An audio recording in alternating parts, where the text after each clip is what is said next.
Welcome back. It is Sunday, April 28th, and the MLB R3 best bets are on the way. It's Austin, joined by Logan. Unfortunately, we need to do a recap of how we did on Saturday because it was an 0-3 day, a reverse sweep. It started with a wild pitch in Miami. That's how we lost our nowhere in the first inning. Just absolute pain.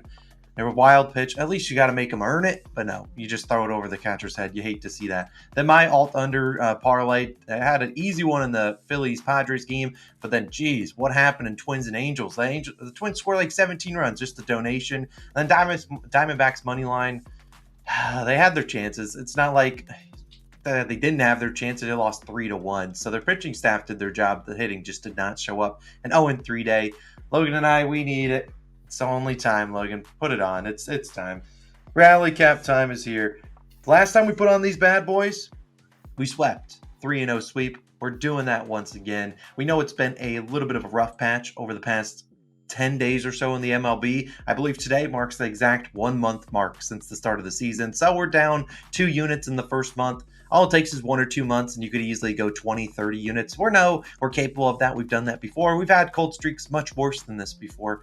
It sucks to come on these videos or wake up early as heck in the morning and deliver some picks that just aren't hitting, but they're going to turn around eventually. I guarantee you that. It always happens like that. We're always going to bounce back. We've done this for 3-4 years now. We know how it works. You go through cold streaks, and then a hot streak is right around the corner. Hopefully that starts today. Logan, I'm going to let you lead it off with your first pick of the day. What's it going to be? Yeah, it does start today, and I really love my 2 picks today. But my first one is going to be a total. I'm going to the Guardians of Braves game, and I'm taking the over 9 runs, minus 110 odds on DraftKings. Now, you could play this at anywhere the line goes. I really think there are going to be a lot of runs between these two teams. In a Saturday of wildly high-scoring games, as you mentioned, there was teams that put up 17 runs, football-type scores. This one wasn't one of them. Yesterday, they only had a 4-2 final score. The Guardians ended up winning that game. Today, I see a lot more runs coming today. I see potentially like a 6-5 game. Any way you want to slice it. Now, who starts for the Braves today? It's Bryce Elder. 0 ERA and a 1.2 whip. These two starting pitchers, you just look at ERA and you're like, this is not really screaming over. And that's kind of where I like it. I told you guys, ERA is a very deceiving stat. You cannot just go on that. Yesterday, Cleveland was only 2 for 10 with runners in scoring position yesterday. The fact that they had double-digit opportunities for runs and only put up 4, I mean, it's telling you that the opportunities are there. I don't swing the bats for them. I can call out the opportunities there. And you look at Cleveland, they've seen Bryce Elder before. As a roster, they're hitting 200 with an expected batting average of 240. They're going to get to Bryce Elder today. He gave up 2 earned runs on 7 hits in their start last year. Again, that's a little bit lucky because, if you get 7 hits up on a pitcher, normally you produce a little bit more than 2 runs. But I think the Guardians are going to hit him today. Guardians also hitting 255 against righties in their last 3 games. A solid hitting team. They love to play small ball. And against a guy like Bryce Elder, death by 1,000 cuts. I love that for the Guardians offense today. You look on the other side, it's Ben Lively starting for the Guardians, 2.38 ERA. And a 0.79 whip. Again, a low ERA, a sub-3 ERA guy. Is Ben Lively, when the season's done, going to have a sub-3 ERA? No. I'd be willing to stake my reputation on that. Ben Lively's only 5th percentile in hard hit percentage. Again, guys, lower percentile means bad. Blue circle on Baseball Savant. He's getting hit hard. He's also 3rd percentile in ground ball percentage. Those are 2 very, very dangerous stats against this Atlanta Braves team that just slugs and they hit for power. Acuna, Riley, and Olsen were all hitless last night. Doubt that happens again today. If they all go hitless today, then it was just a terrible wager on my part. But I don't see that happening today. Also, the Braves were 4 for 16 with runners in scoring position and only 2 runs to show for it yesterday. I mean, that's a statistical anomaly, right? You have to look at this Braves offense and say the best they could do yesterday was 2 runs. Normally, the Braves playing at home, they do not put up 2 back-to-back clunkers like that. Atlanta is hitting 270 at home this season. They will get the runs. And then we look at, lastly, the bullpens. Cleveland 2nd in bullpen ERA, Atlanta 11th. They did use some guys yesterday. Obviously, that game went late yesterday. I see runs coming in the bullpen as well. Both these teams on a Sunday, that's sometimes when these managers like to get cute and throw in some relievers just to see what they got. That's going to give us a lot of run opportunities late in this game. I see runs early in the starters and late in the bullpens. Give me the over. I love that pick as my first pick of the day. But Austin, where are you going for yours?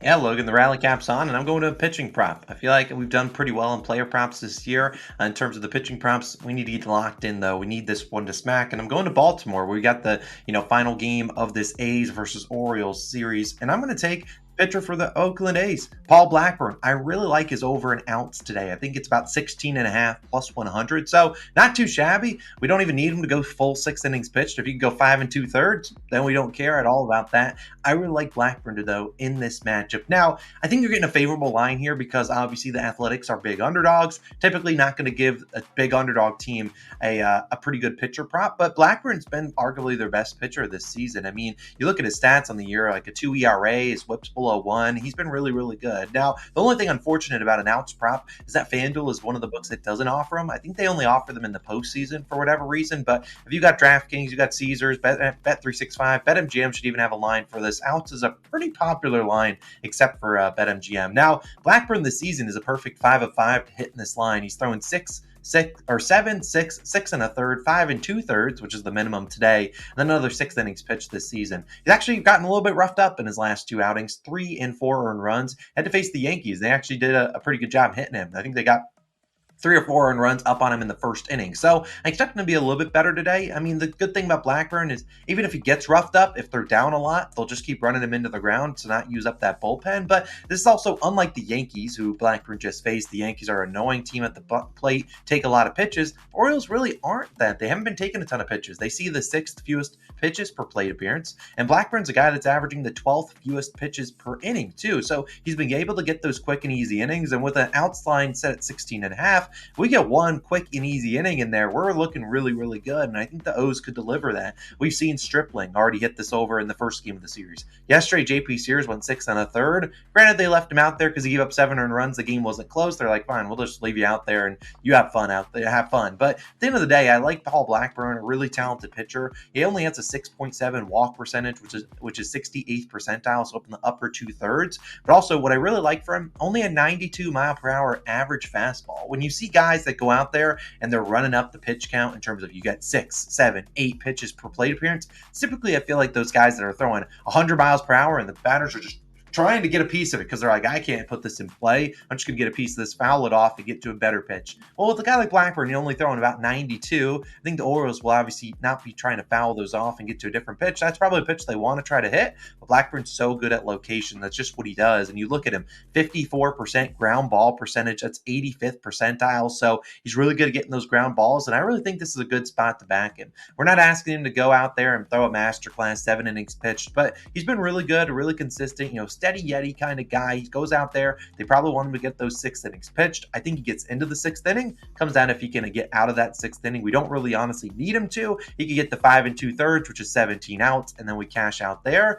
The only thing that really gives me a little bit of pause here is that the Athletics really haven't used a ton of bullpen guys here. So if this is a tight game, let's say it's 2-2, and we're getting into the 6th inning, and he gives up a leadoff single, maybe or 2 hits or something like that, maybe they get the bullpen warm there. But I still think you normally don't want to bring in bullpen guys middle of an inning. You will kind of want those guys to start off an inning. So I think Paul Blackburn gets us 18 outs, honestly, today. So I'll take us over at 16 and a half plus 100. But Logan, you got another pick for the people today, and it's the money line. Which team you backing?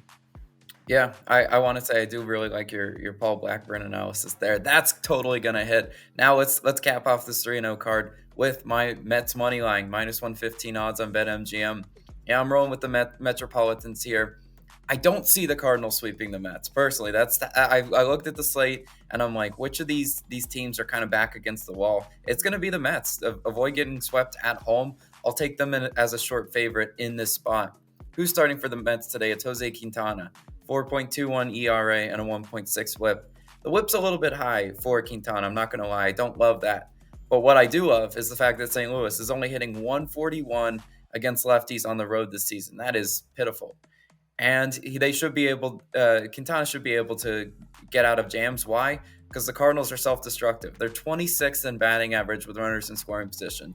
Yes, they've put up runs in this series. Yes, they've looked good at times. Quintana's still the guy that I think is going to get right against them. Quintana's great at getting the ground ball outs, and he should be able to get to this Cardinals lineup.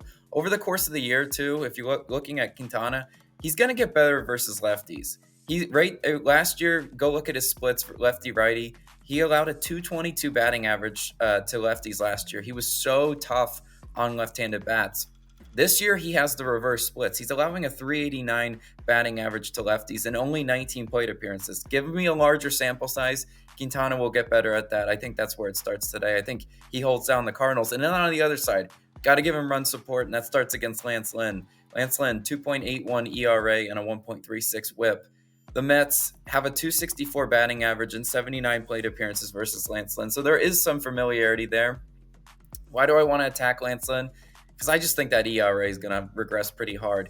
He has a ton of very mediocre numbers on Baseball Savant. If you guys never went on that website, you don't want the blue circles, right? You want the red circles. That means you're higher percentile.